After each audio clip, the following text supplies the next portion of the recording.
আজকের বিষয় আত্মকর্মসংস্থানে বিটাকে নানামুখী কারিগরি প্রশিক্ষণ সঞ্চালনে মাসুদ। গ্রেপ্তার করা হয়েছে ফরাজি কলেজের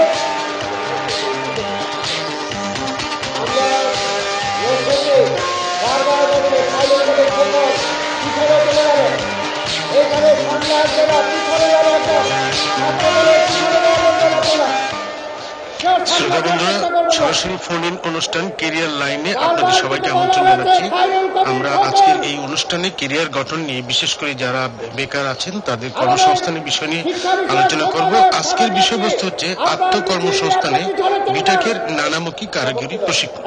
এই বিষয়ের উপর আলোচনা করার জন্য আমাদের আমন্ত্রণে আমাদের এই অনুষ্ঠানে অতিথি হিসেবে এসেছেন বাংলাদেশ শিল্প কারিগরি সহায়তা কেন্দ্র বিটাকের পরিচালক জনাব ডক্টর সৈয়দ মোহাম্মদ এহসানুল করিম, এবং আমাদের এই অনুষ্ঠানে যোগ দিচ্ছেন বিটাক থেকে প্রশিক্ষণ প্রাপ্ত দুজন প্রশিক্ষণার্থী যারা বর্তমানে কর্মসংস্থান পেয়েছেন, কাজ করছেন। আমাদের মাঝে আছেন প্রাণ আরএফএল কোম্পানিতে কর্মরত আয়েশা সিদ্দিকা এবং নিটল নিলয় গ্রুপে কর্মরত মুসাম্মদ জাকিয়া সুলতানা। আমরা তাদের কাছ থেকে শুনব তাদের গল্প এবং অভিজ্ঞতা, কিভাবে তারা কর্মসংস্থানের সুযোগ পেলেন।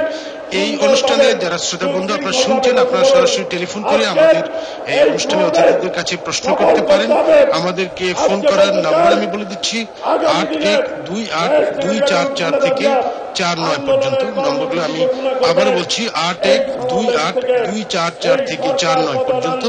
যারা মোবাইল ফোন থেকে ফোন করবেন এবং ঢাকার বাইরে থেকে ফোন করবেন তারা এই নাম্বারের আগে 02 লাগিয়ে নেবেন। প্রথমে আমি আপনাদেরকে আমি স্বাগত জানাচ্ছি এই অনুষ্ঠানে। প্রথমে ডক্টর সৈয়দ মোহাম্মদ এহসানুল করিম, আমরা আপনার কাছ থেকে জানতে চাচ্ছি বিটা কিভাবে কাজ করে ক্যারিয়ার গঠনে, বিশেষ করে যারা আত্মকর্মসংস্থান করতে চান এবং অন্যান্য কোম্পানিতে কর্মসংস্থানের ব্যবস্থা পেতে চান। ধন্যবাদ। আমরা বর্তমান সরকারের যে প্রতি ঘরে একজন করে চাকরি দেওয়ার